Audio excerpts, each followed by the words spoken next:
Lost 45 by Eric Clapton. Gosh, you don't hear this very often these days. Forever Man by Eric Clapton at number 10 on my fantasy playlist. Week of April 28th, 1985. A lot of talent went into this album. It's not just Eric Clapton.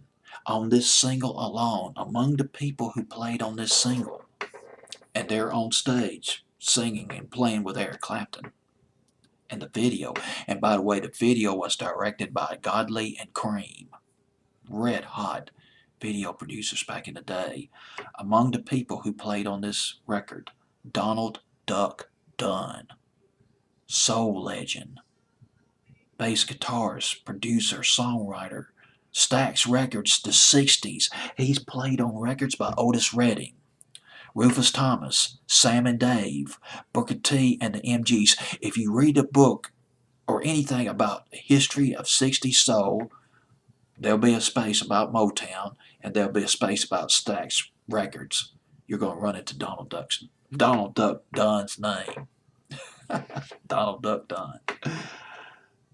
Also playing on this record, never could pronounce this guy's last name, Jeff Porcaro, Porcaro, of Toto. He plays on this record. And guess who is singing backup? One of the backup singers, Yvonne Elliman.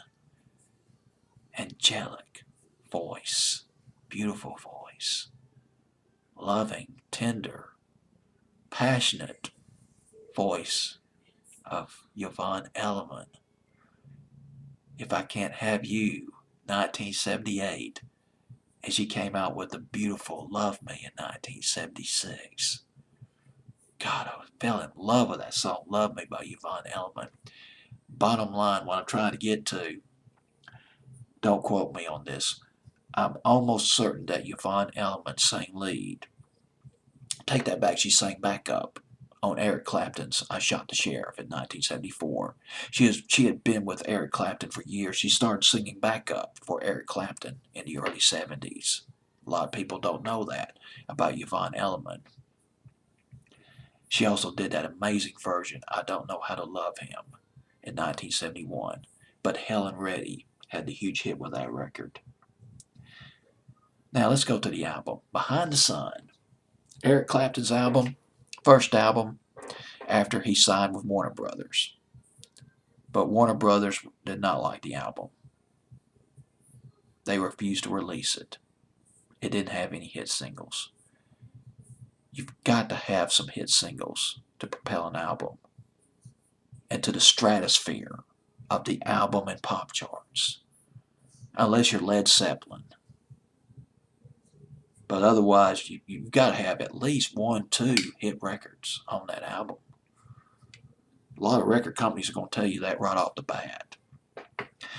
Warner Brothers commissioned a guy from Texas. His name was Jerry Lynn Williams to contribute 3 songs to Behind the Sun, the album.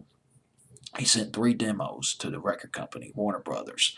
Eric Clapton listened to the demos. One of those demos, Forever Man, he liked. He liked what he heard. He was very gracious about this whole thing. Became friends with Jerry Lynn Williams. If anything, Jerry Lynn Williams was Eric Clapton's type of songwriter. Because Jerry Lynn Williams wrote in a bluesy mode. And Eric Clapton's all about the blues. He's a purist, right on through the heart. When the Yardbirds came out with For Your Love, and enraged, Eric Clapton quit the band because he felt they were going too pop. That is sacrilege. You're selling out. Stay with the roots. Stay with the blues. What the hell are you doing? Coming out with some pop record. I know where your heart's at. I'm out of this band. That sort of thing. Eric Clapton. I think that's all I need to say about this record. Oh, God, one other thing. Jerry Lynn Williams wrote, Giving It Up for Your Love. Yes. Huge hit for Delbert McClinton in the fall of 1980. Written and originally done by Jerry Lynn Williams. this guy did have some songwriting clout. It's a little wonder why Warner Brothers turned to him to write some hit records for Behind the Sun. Eric Clapton, number 10, Forever Man.